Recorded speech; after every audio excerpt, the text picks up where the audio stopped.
ضد تانیہ تار novel case number 5۔ Bakhtiar Khan خاموشی سے اپنے شانوں پر سفید نرم روئی کے گولوں کی طرح شال پھیلائے اپنے بھاری مضبوط جسم کو قدرے چھپا کر بیٹھا ہوا تھا، جبکہ پھر بھی وہ جیسے سب پر چھایا ہوا لگ رہا تھا۔ وہ بے تاثر نظروں سے اپنے دادا کو دیکھنے لگا، جبکہ عالم اس سچویشن میں کافی آکورڈ فیل کر رہا تھا۔ ہمارے ساتھ چلو، وہی سوال جو سالوں سے اس کے سامنے رکھا جا رہا تھا، کبھی نہیں، اس نے اسی بے تاثر لہجے میں جواب دیا۔ بختیار، تم ہمارے بیٹے کی نشانی ہو، کیوں اس عورت؟ بس، وہ بھڑکا۔ میری ماں کے متعلق ایک حرف بھی نکلا تو اچھا نہیں ہوگا۔ میں آپ کے ساتھ کوئی بدتمیزی نہیں کرنا چاہتا، وہ ضبط کرتا بولا۔ جہاں میری ماں کی جگہ نہیں، وہاں میں بھی کبھی نہیں آؤں گا۔ اور کیسے انسان ہیں آپ کے ضمیر کو آج تک کچھ نہیں ہوا؟ کوئی غم نہیں ہے؟ اپنے ہی بیٹے کو مروانے میں شامل تھے آپ۔ وہ دھاڑا۔ ہمیشہ ان کے سامنے وہ ایسا ہی ہو جاتا تھا، جبکہ پرویز خان نے گہرا سانس بھرا۔ ٹھیک ہے، میں معذرت کرتا ہوں۔ بہو کو بھی ساتھ لے کے گھر لوٹا بختیار۔ میرے پاس بہت لوگ نہیں کھونے کے اب کہ بہت دیر ہو گئی۔ ناراضگی ختم کر دو سائیں، واپس آ جاؤ۔ آپ سے ناراضگی تعمر رہے گی دادا جان۔ آپ نے مجھ سے میرا صاحبان، میری ماں کے سر سے اس کا شوہر چھینا ہے، اور آپ مستحق ہیں اس بات کے کہ آپ ہمیشہ اکیلے رہیں۔ وہ اٹھتے ہوئے بولا، جبکہ عالم ایک دم رکا، ایک دم اٹھا۔ دادا جان کی طبیعت نہیں ٹھیک بختیار، تم ایسا کچھ مت کرو کہ وہ پھر سے کسی صدمے کا شکار ہو۔ عالم نے اسے جیسے مدھم آواز میں سمجھایا۔ تمہارے دادا کی حالت کے بگڑنے یا نہ بگڑنے سے بختیار خان کو فرق نہیں پڑتا۔ جا سکتے ہیں آپ لوگ۔ وہ رخ موڑ گیا۔ عالم کو شدید غصہ چڑھا تھا۔ میری جب تک عمر ہے، میں یوں ہی تمہارے پاس آ کر تمہیں مناتا رہوں گا۔ کبھی تو قدرت میری طرف سے تمہارے دل میں کوئی نرمی ڈالے گی۔ یہ ناممکنات میں سے ہے پرویز خان، وہ آنکھیں پھیر کر بولا۔ جب تک میری سانسیں ہیں، اکبر خان اور اس کے خاندان سمیت آپ لوگ بھی میرے دشمن ہی رہیں گے۔ پھر چاہے کچھ بھی ہو جائے، میں اپنی بات سے کبھی نہیں پلٹوں گا۔ وہ ان کی آنکھوں میں آنکھیں ڈالتا بولا۔ ایک دن یہ پٹی اترے گی۔ ہلکا سا مسکرا کر وہ اپنے بوڑھے ہاتھوں سے اس کا گال تھپ تھپا کے آگے بڑھ گئے۔ عالم سرخ نظروں سے اسے دیکھنے لگا، جس کا خاطر خواہ فرق لیے بنا ہی وہ وہاں سے باہر نکلا، اور آج استبل میں جانے کا شوق سا اٹھا۔ تو وہ اپنے گھوڑے کو دیکھنے کے لیے آ گیا۔ سفید گھوڑا اعلیٰ نسل کا، مالک کو دیکھ کر ہنہنایا۔ بختیار اس کے سر پہ ہاتھ پھیرنے لگا۔ اس نے بامشکل زندگی میں اپنا کوئی شوق پورا کیا تھا۔ جب زندگی چاروں اطراف سے ہی گہرا تنگ کر لے تو کیسا شوق، کہاں کا شوق؟ اس نے اپنا شوق پورا کرنے کا موقع بھی نہیں ملا تھا کبھی، کیونکہ اس کی ماں جن اذیتوں سے گزری وہ نہیں بھول سکتا۔ اس نے گہرا سانس بھرا اور مڑ گیا۔ خان، اچانک استبل کی دیکھ بھال کرنے والے لڑکے نے اسے پکارا تو وہ موڑا۔ بڑے خان کا گھوڑا بیمار ہو گیا ہے خان، وہ بولا ہی تھا کہ بختیار جیسے پریشان سا ہو اٹھا۔ کیوں؟ وہ لمبے لمبے ڈگ بھرتا اندر کی جانب بڑھا۔ وہ گھوڑا بوڑھا ہو گیا تھا، لیکن بختیار خان نے اس کے علاج، اس کی دیکھ بھال، اس کی خوراک سے کبھی غفلت نہیں کی تھی۔ اس کے باپ کا گھوڑا تھا، وہ اس پر اپنی زندگی میں سواری کرتا تھا، وہ اس کے ساتھ وقت گزارتا تھا۔ اسے گھوڑا جس کا نام مائیکل تھا، جبکہ اس کی اپنے گھوڑے کا نام سلطان تھا، اسے بہت عزیز تھا۔ وہ اس گھوڑے کے پاس بیٹھ گیا، اس کے سر پہ ہاتھ پھیرنے لگا جو نڈھال تھا۔ کھانا وانا نہیں کھاتا خان، پانی شانی بھی نہیں پیتا، وہ لڑکا بتانے لگا۔ کیوں بھائی مائیکل، تم ضدی ہو گیا ہے؟ وہ پٹھانی لہجے میں بولا۔ تمہیں ہم سدھار نہیں سکتا، تم خود سدھر جائے، سمجھا؟ اب ہم جا رہا ہے، تم سدھر جائے گا ورنہ ہم سختی کرے گا۔ وہ سکون سے ایسے بول رہا تھا جیسے گھوڑا اس کی ساری گفتگو کو کافی اچھے سے سمجھ رہا ہو۔ دوسری طرف وہ لڑکا اپنی ہنسی روکنے لگا۔ ڈاکٹر ضیاء کو فون کر کے اس کی طبیعت کا بتاؤ اور دوا لکھوا لو، دوائی شوائی دو، ٹھیک کرو۔ وہ بول کر مائیکل پر آخری پیار بھری نگاہ ڈالتا وہاں سے نکلتا چلا گیا۔ وہ باہر آیا اور اپنی گاڑی کی جانب بڑھ گیا۔ ارادہ ماں کے پاس جانے کا تھا۔ اس نے ڈرائیور سے ماں کے پاس جانے کا کہا تو ڈرائیور نے سر ہلایا اور گاڑی دھول اڑاتی ہوئی اسے اس کی ماں کی جانب بڑی تیزی سے لے گئی۔ بختیار حویلی میں داخل ہوا اور اپنے بلیک گوگلز آنکھوں پر سے اتار کے ایک ملازم کے ہاتھ میں دیتا۔ وہ شال درست کرتا اندر بڑھنے لگا۔ وہ آج ضرورت سے زیادہ ہی ہینڈسم لگ رہا تھا۔ تیکھے نین نقش، وجاہت سے بھرپور چہرہ اور اس پر سرداری کی اکڑ۔ وہ اندر جانے لگا کہ زرینے جو لون میں ملازمہ کے ساتھ باتیں کر رہی تھی اس کی جانب دیکھ کر ایک دم اس کی طرف بڑھی اور عین اس کے سامنے آ گئی۔ بختیار کے قدم رکے اور زرینے اسے دیکھنے لگی۔ مجھے بات کرنی ہے آپ سے، وہ اس کی آنکھوں میں آنکھیں ڈال کر بولی۔ مجھے نہیں کرنی، بختیار نے سکون سے کہا اور پاس سے گزرنے لگا۔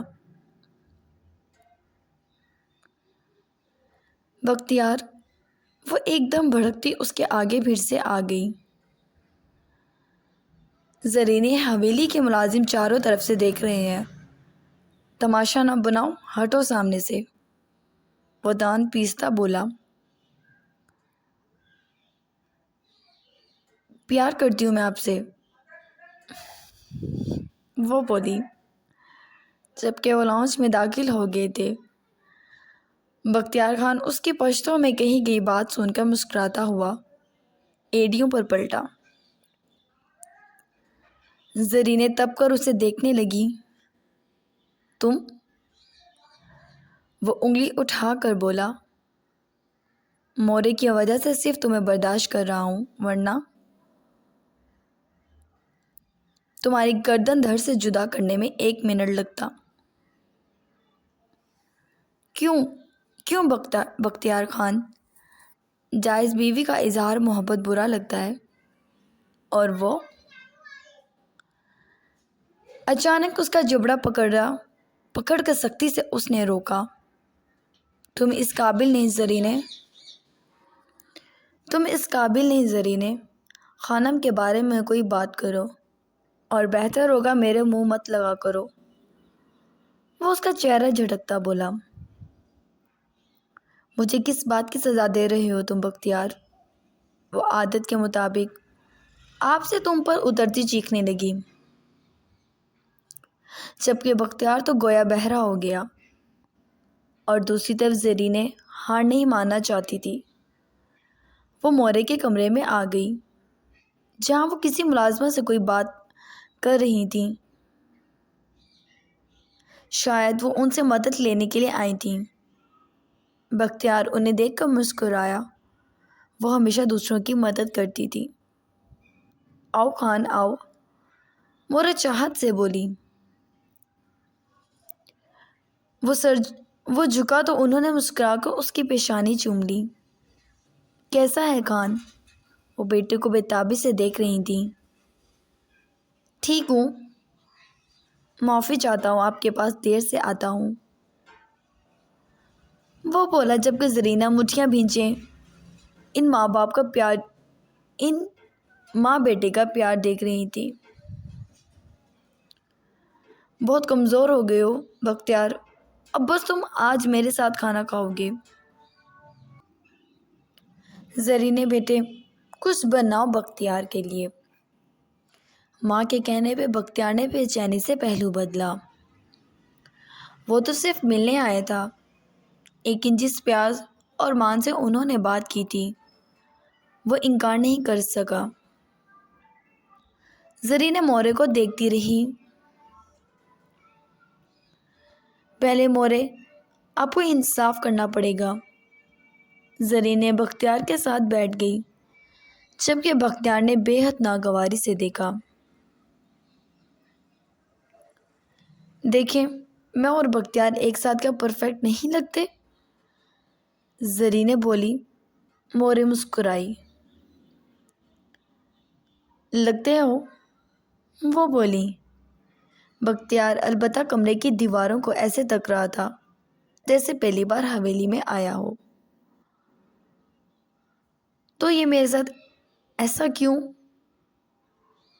مورے میں فریش ہو کر آتا ہوں، وہ بولا اور اٹھ کر چلا گیا جبکہ مورے نفی میں سر ہلانے لگی۔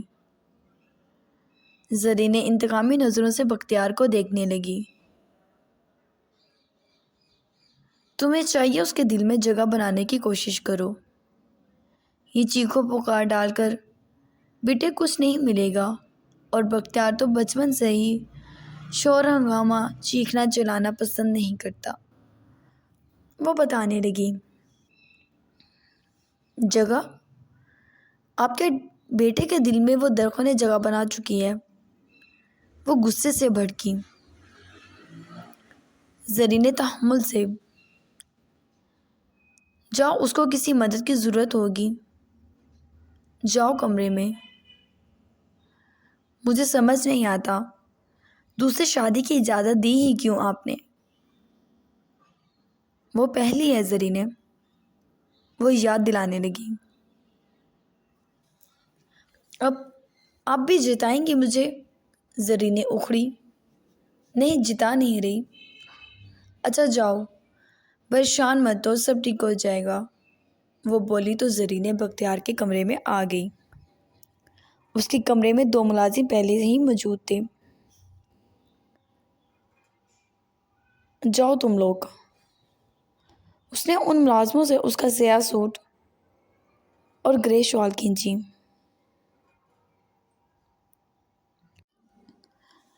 ملازموں نے اسے کچھ تذبذب سے دیکھا۔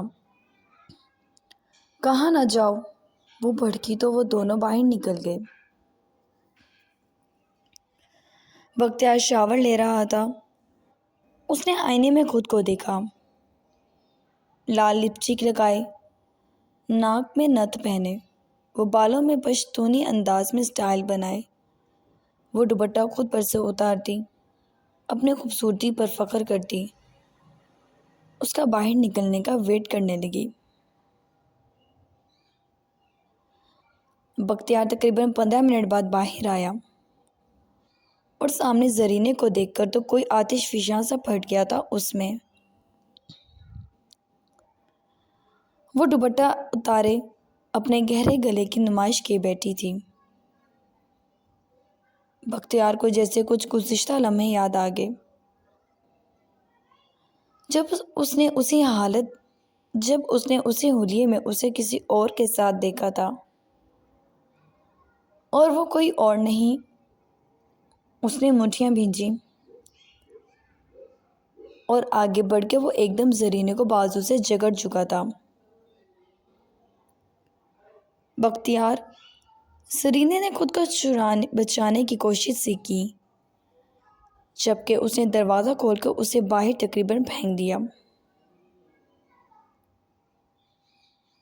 وہ سرخ نظروں سے اسے دیکھ رہا تھا۔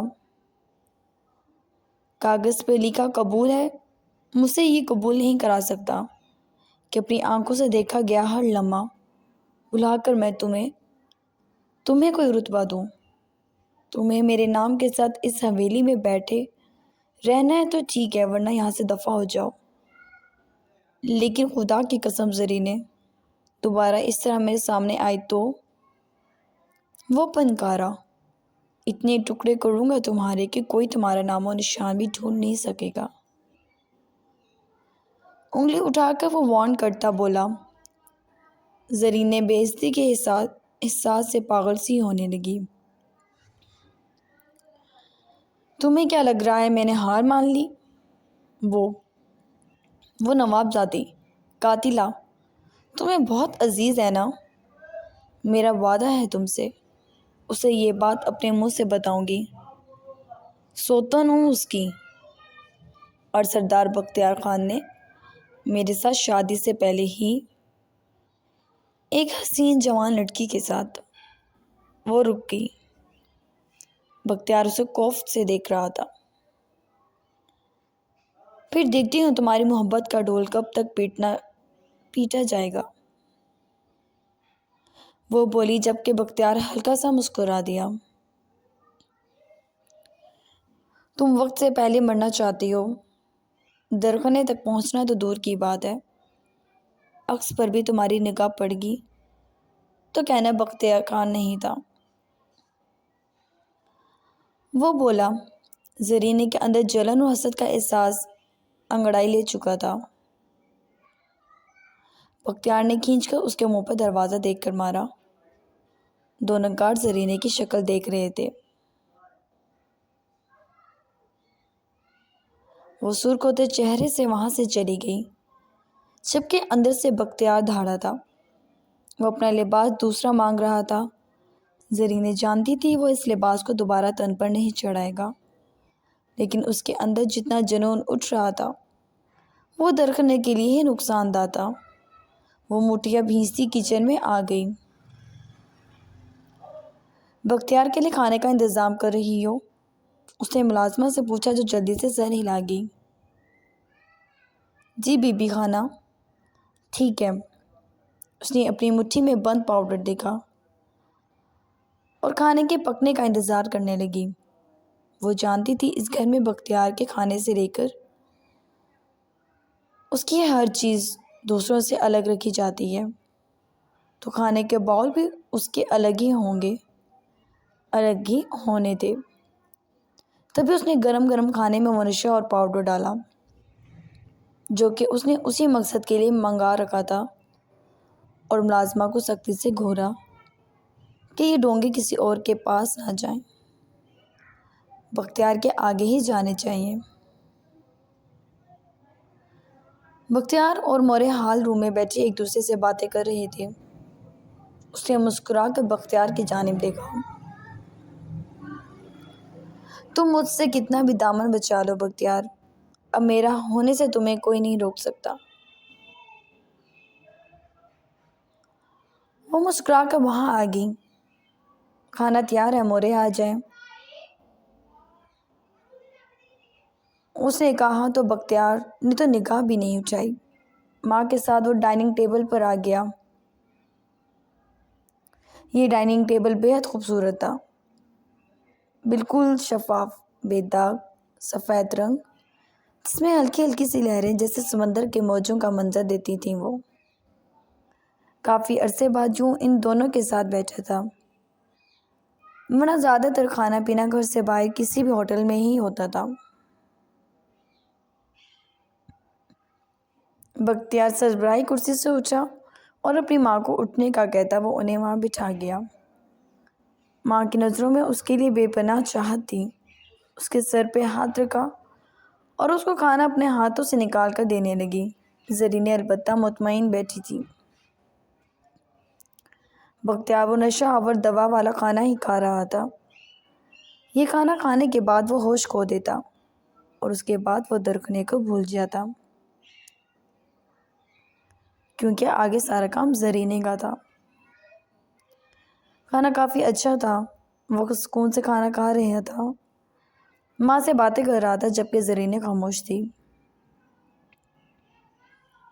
مورے نے کھانا مکمل کیا اور اٹھ گئی۔ اب نماز پڑھوں گی، تم آرام کر لو اپنے کمرے میں۔ اس کے سر پہ ہاتھ رکھتی بولی، نہیں مورے، مجھے جانا ہے۔ وہ اٹھ گیا۔ درخنے کو سارا دن ہو گیا تھا، دیکھا نہیں تھا، معلوم نہیں کیسی ہوگی۔ تبھی وہ فکر مند تھا، لیکن بے سود کہ اس کا سر چکرانے لگا تھا، لیکن اپنے اعصاب پر قابو پاتا وہ کھڑے ہونے کی کوشش کر رہا تھا۔ تمہیں آرام کی ضرورت ہے بختیار، مورے اسے دیکھتی ہوئی بولی۔ ہاں شاید، چلیں ٹھیک ہے، اس نے کہا اور اپنے کمرے کی جانب جانے لگا۔ زرینہ تو پہلے ہی غائب ہو گئی تھی۔ وہاں سے بختیار کمرے میں آیا اور ایک دم بیڈ پہ گر گیا۔ بلیک اور گولڈن کنٹراسٹ کا یہ بیڈ گول تھا اور کافی بڑا تھا، جبکہ پورے کمرے کی تھیم اور فرنیچر بھی بلیک اور گولڈن تھی،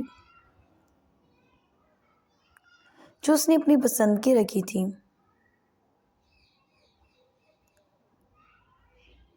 زرینہ مدھم سے دھن گنگنا رہی تھی، جبکہ ملازمہ نے نائٹ گاؤن کی ڈوریاں باندھی اور اس کے بالوں کو رول کر کے آگے کر دیا۔